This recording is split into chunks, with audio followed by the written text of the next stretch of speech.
Hello everybody, welcome to XBLG, and today we're going to be doing a review on the new Call of Duty Black Ops 3 multiplayer. We're going to be talking about the way the game looks, the way it plays, and the features and extras Black Ops 3 has to offer compared to recent Call of Duty installments. This review will solely be based on the multiplayer, as I haven't yet finished the campaign, but seeing as Call of Duty is most renowned for its multiplayer, I thought it would be a good place to start.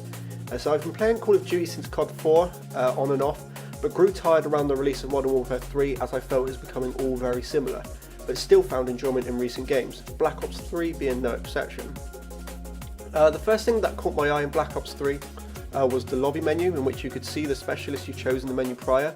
The amount of detail, lighting and animation on your character really show off the capabilities of next-gen consoles.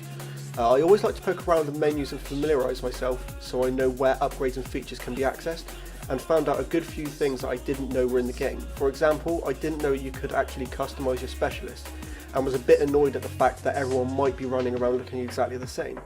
After playing a good deal, unlocking various gear for my specialists such as helmets and armour, I found more of an incentive to keep playing to finally unlock a beard for Ruin, and eventually a very Army of Two looking mask, which looks really cool. The customisation isn't as in depth as I hoped, but it looks a hell of a lot better than some of the monstrosities that you could create in Advanced Warfare. Because this looks shit. The fact of being able to run around in neon green exosuits with zombie masks really didn't appeal to me. There's some armours that can only be unlocked from opening cases on the black market, but more on that later. So jumping into my first game, the controls felt very familiar and exceptionally smooth compared to other Call of Duties. Nothing had really changed in gameplay since the beta. All the environment textures like foliage and objects were what you can expect from a Call of Duty game, nothing groundbreaking, but again during in-game the player models looked fantastic.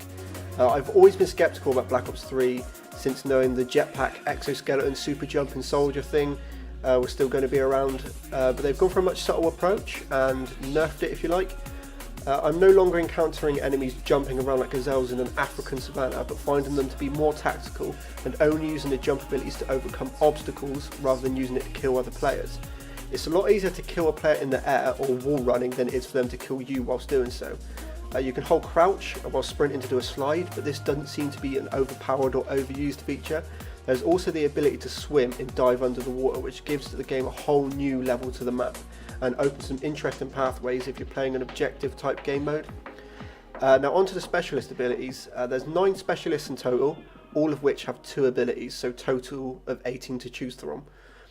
They come in all shapes and sizes, from super speed to a recurve bow or a minigun to a one-shot pistol. In the beta I played a lot as Outrider using the recurve bow, but now I'm playing as Ruin with his gravity spikes, which is essentially a ground pound. I have yet to find a character that everyone seems to be using as, and all abilities seem to be as well balanced, but some more useful than others depending on the game type. Now I want to talk about weapons. Again, all weapons seem to be well balanced, which is surprising so early on in the game. In the past of games there's always been a weapon that seems to be overpowered, but I'm yet to find it. However, the weapon that I mostly get on with is the 2-shot LMG, the Gorgon. If you prefer to walk around or approach an objective slowly, keeping the distance and aiming down the sight 80% of the match, then this is definitely the weapon for you. I recommend the stock and rapid fire attachments for it.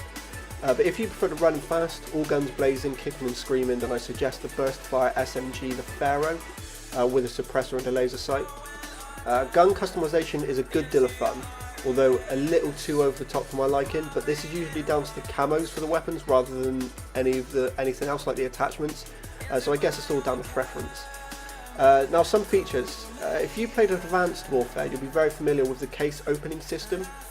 Many games such as CSGO and FIFA have now adopted.